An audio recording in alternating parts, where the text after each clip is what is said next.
If she's a mountain, then you're an ocean. Hi, everybody. This is Lori, and I am the founder of a company called Inclusivi-TEA and also the author of a new book, You Can Save the World. In fact, you're the only one who can. And both the company and the book really cover sustainable living and creating a world where everyone thrives in equity and justice and kindness. And this is our podcast, and it's Inclusivi-Talks Sustainability.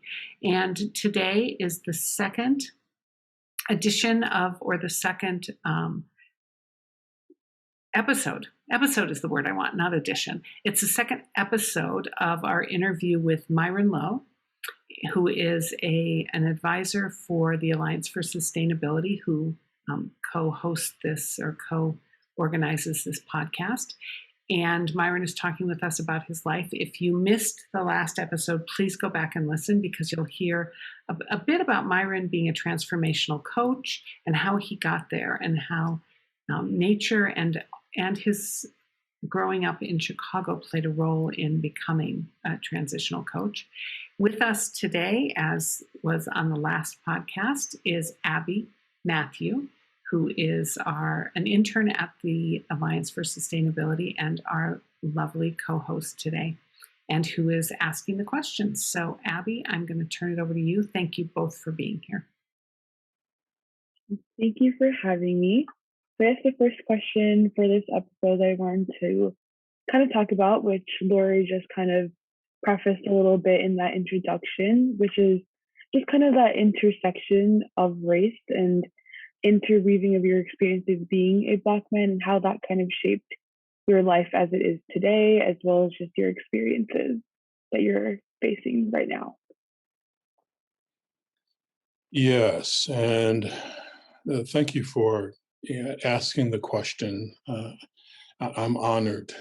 And so, being a Black man is something that goes beyond the words. I mean, it's easy to say the words.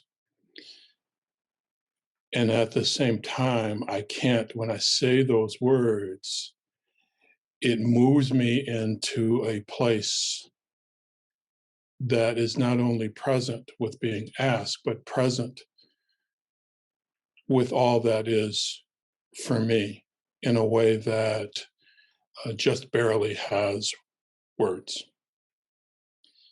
And so growing up in a Black community, I have in my cells of experience all of the joy and the pain, the celebration, the gifts. And if I talked about all those individual experiences, everything from, the schools and the Black church and so forth, we'd be here until after sundown.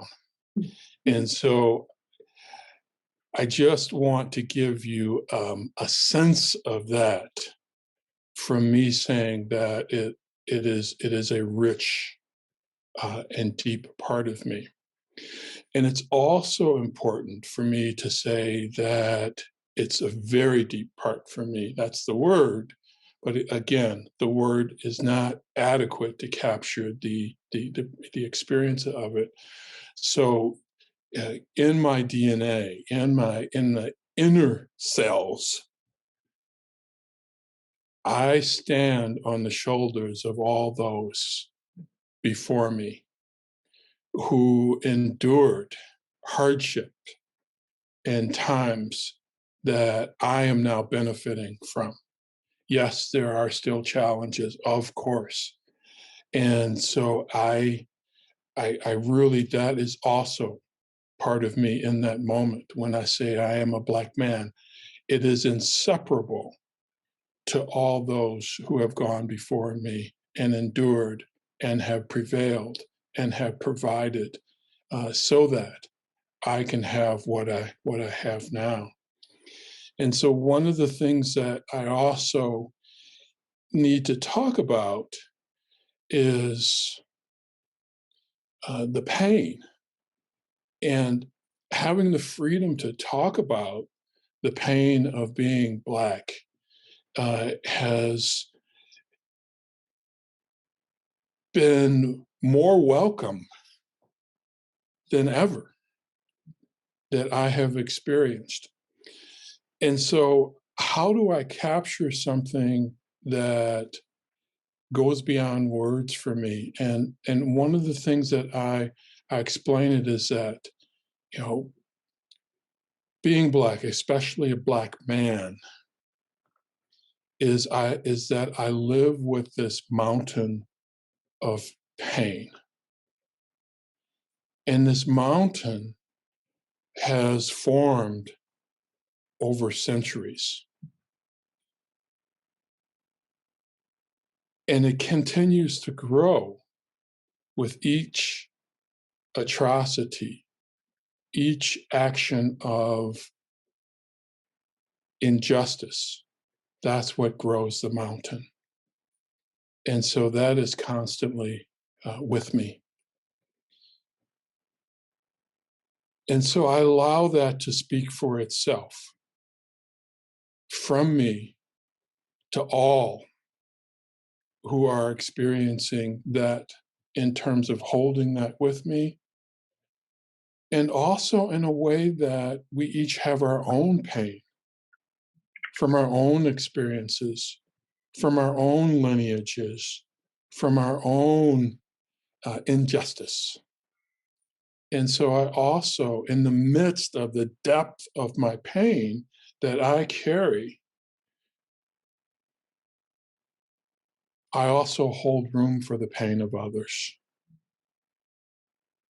And that's a part of what makes me who I am.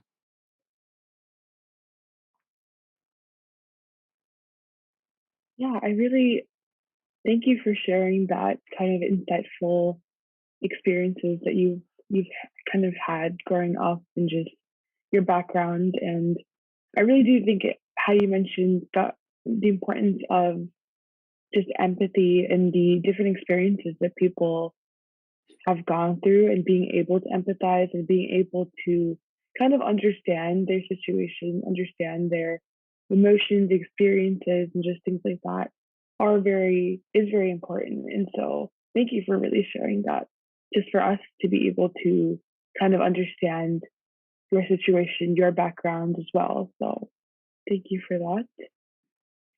Um, yes, yeah, another question is kind of a different question, different little segue, is just how did creativity come and play into your life with this story and just your background experiences? Did it play a role in any of that? So creativity is a blessing and a challenge. So it's a challenge in that I do not have to respond at all to these situations, especially to the painful ones. I can totally stay in a place where I'm reacting. It's not comfortable. It's not easy. I'd give anything not to feel and experience them. And yet, I don't have to do anything other than react. And sometimes that is all I can do. And so creativity is a challenge in that way, in that it always asks something of me. Always. Where reacting doesn't. And of course, I'm totally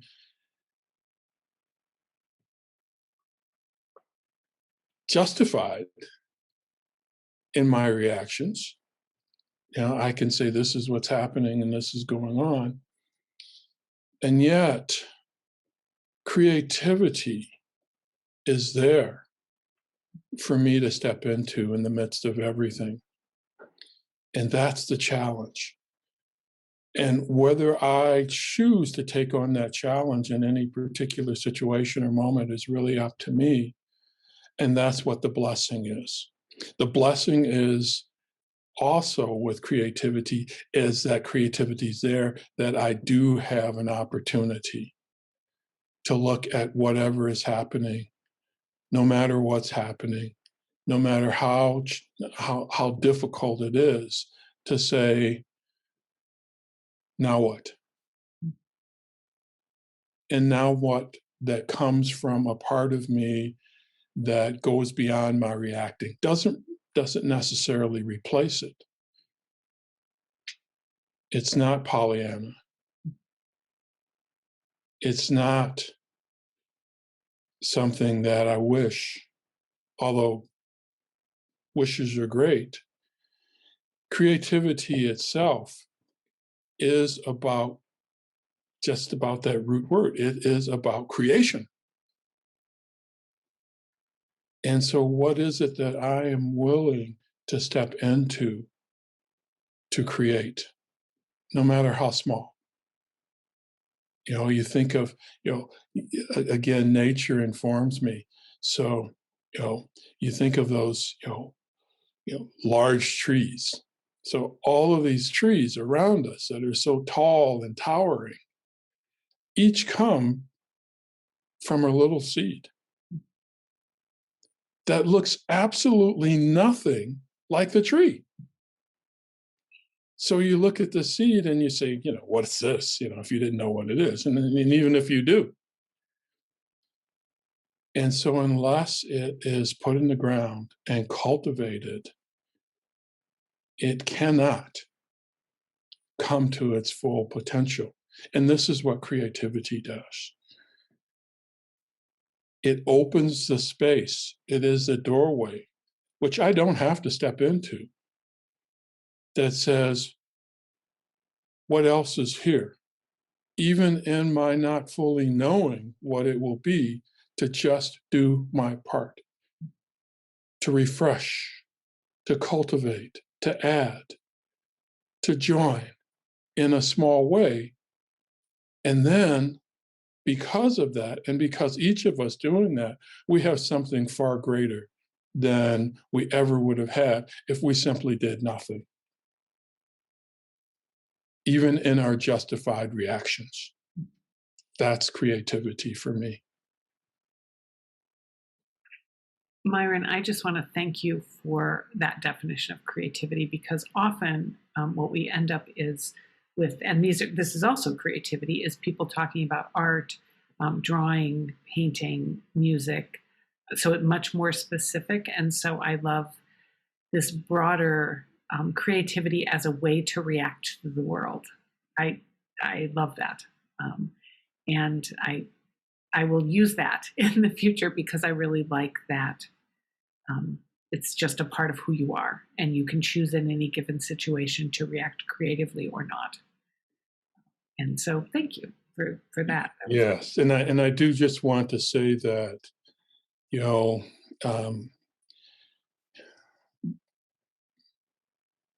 somewhat being with me when I'm reacting, just because that's all I can do in the moment, is very supportive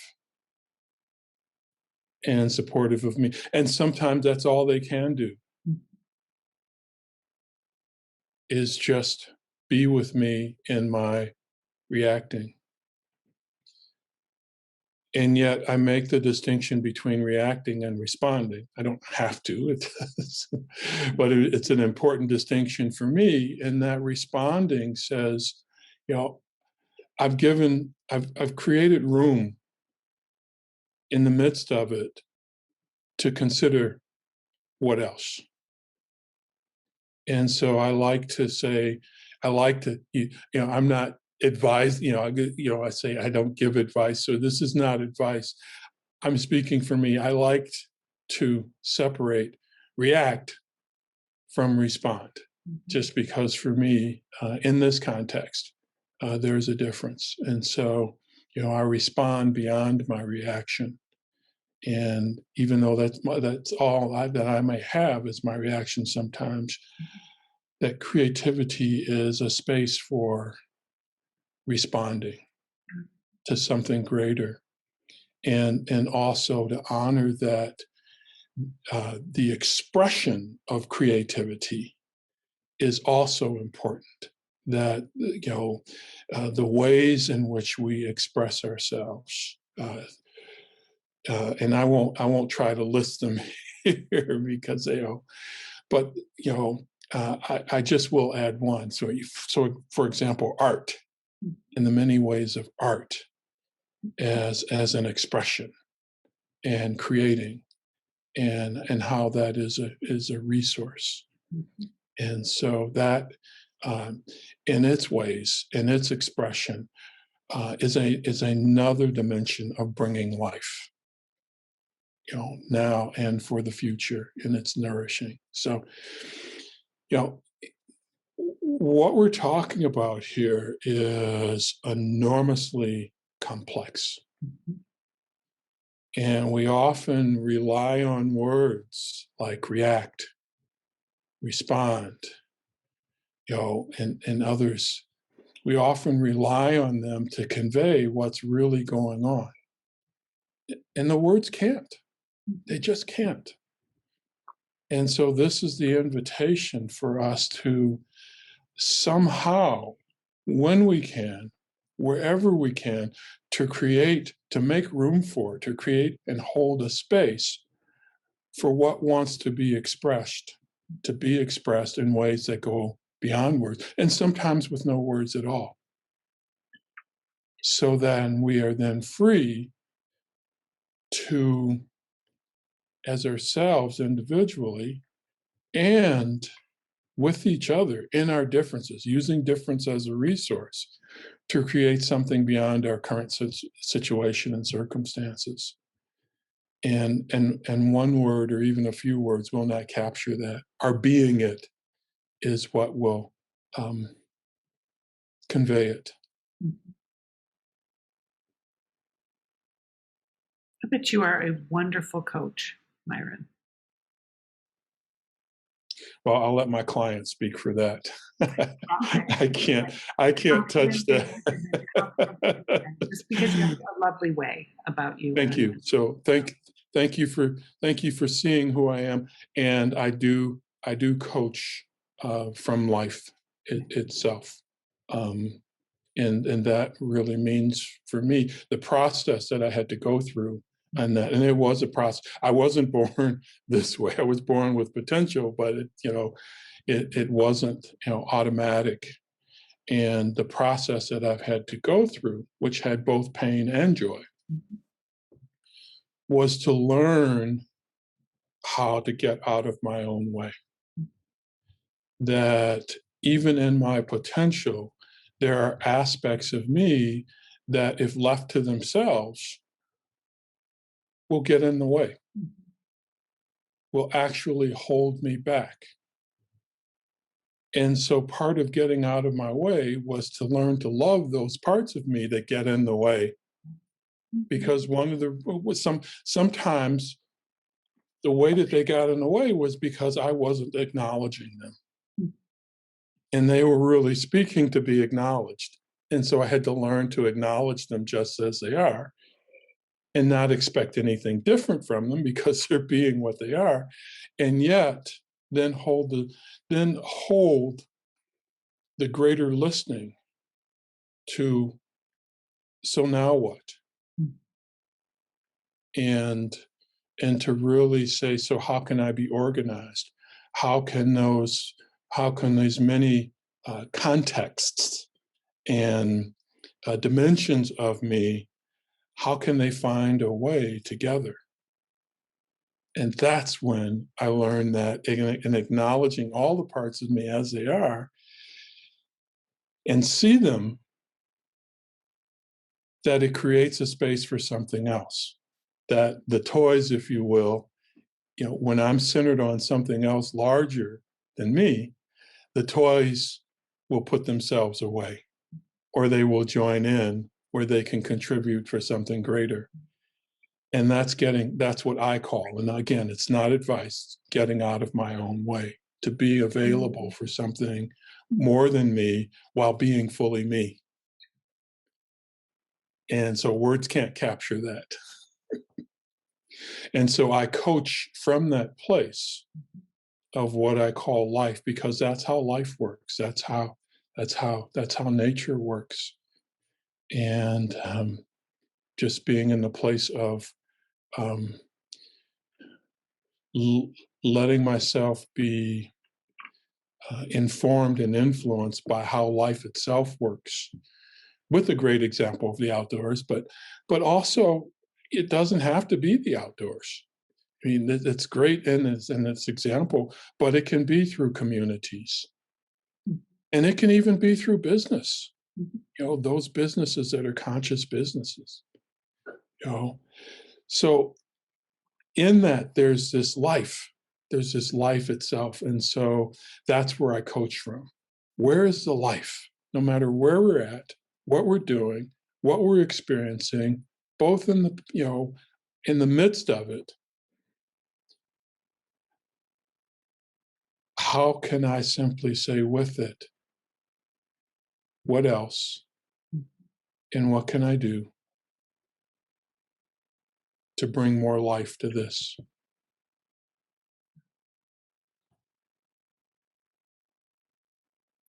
Myron, I just want to ask, is there, looking back at yourself as a child, is there anything you can think of that I don't know, sort of leads you to this? Is there anything in particular that you look back at yourself as a child and you say, this is that connection, or this was something that I can see the tie-in here?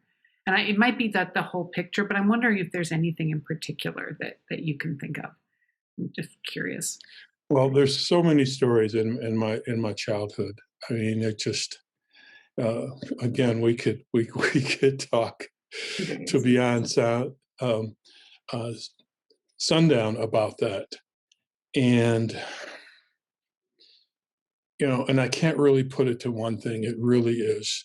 Um, what I can say is I'm grateful for my parents. I'm grateful for my mother. I'm grateful for my dad. They were there, and they were there in their own way. They were each very different in who they were, and I'm grateful for my family, and yes, the larger community. And you know, what I will say is I'm blessed. I'm blessed, and I don't say that with any kind of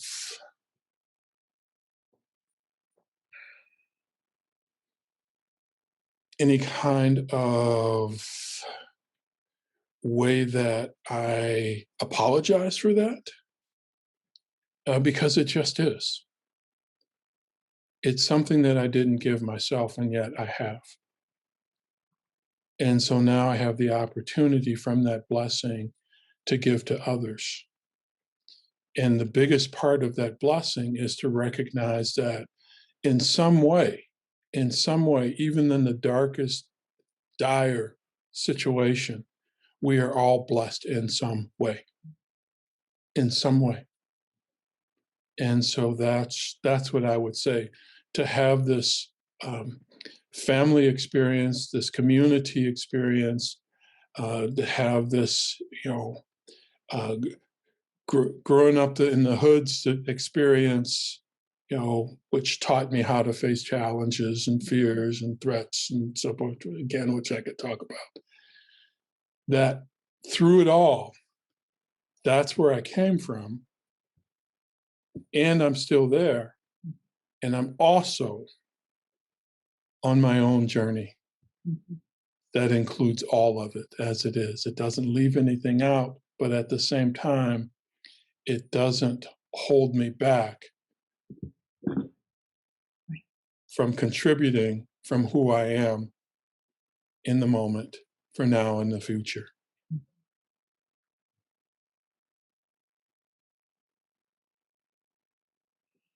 Yeah, I really liked your sharing.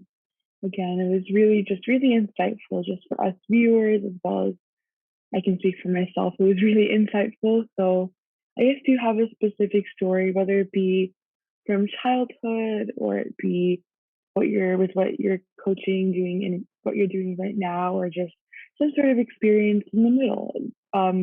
It really just kind of helps us get to know you. Do you have a specific story like that you'd be willing to share? So I could give a story from each of those areas in my life. Quickly, I'll just say that my first, growing. This is just a little bit of a continuation of my story growing up. My first aware experience of racism, even though I was experiencing it before that, my first aware is when my family went on a vacation, and we didn't do a lot of them, but we did some. And one of the first times we went on vacation, I was a youngster, and a family showed up at a hotel, and we go in, and my dad looks for so where do we check in? And so there was a worker from the hotel that was standing there and said, oh, this way. And we all followed him. My dad followed him, and we followed my dad, my mother, and he led us to the kitchen. And I thought, well, I had no words at the time. And my dad spoke up and says, no, we don't work here. We have reservations as guests. And the look on his face, not my dad's, but the man who had guided us back to the kitchen, was of complete confusion. And so I noticed that. And I also noticed my dad as saying, who directly said, no, we are guests here. And to see my dad to stand in that, not punishing him. Knowing now what my dad could have said, he was justified to say all these things, and I'm not going to say that he shouldn't have, or he should have, but he didn't, and that spoke to me. But that was my first experience of racism, which I didn't understand in that moment, but still stays with me now. And so the other quick example I had is from coaching, is seeing those I work with just light up when they come in contact with their own life as an energy and a resource that has been there, but they hadn't tapped into it. And so now being with it and conscious of being with it, it's like a new opening,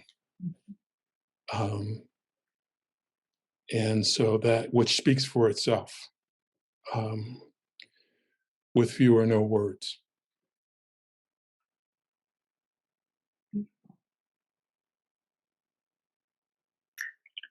Myron, thank you so much for being here, and Abby, wonderful job. Thank you so much for interviewing and being a part of this show with me. It was lovely and fun to just sit back and listen to the two of you. So I appreciate it a lot. Myron, anything you would like to add anything you haven't said or want to talk about that we haven't? I want to thank you for this opportunity to speak as I am. It's very generous, very open. It's very powerful, and it speaks for itself. Thank you.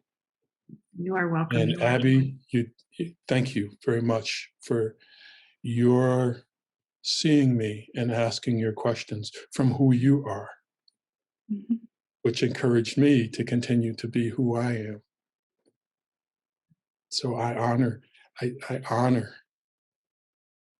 that gift from you. And Lori, thank you for holding this space for all of us. And for those you have, and for those you will hold this space for. It is life itself. Thank you. You are very welcome, and you are wonderful. And Abby, again, wonderful job, and thank you for being here with us. And for any listeners, this is Inclusivi-TEA Sustainability. Our guests were Myron Lowe, and my co-host was Abigail Matthew. And please check us out. We'll have other episodes coming up, and our goal is always to help you get to know someone amazing. And this has been exactly that. So thank you, and thank you both for being here.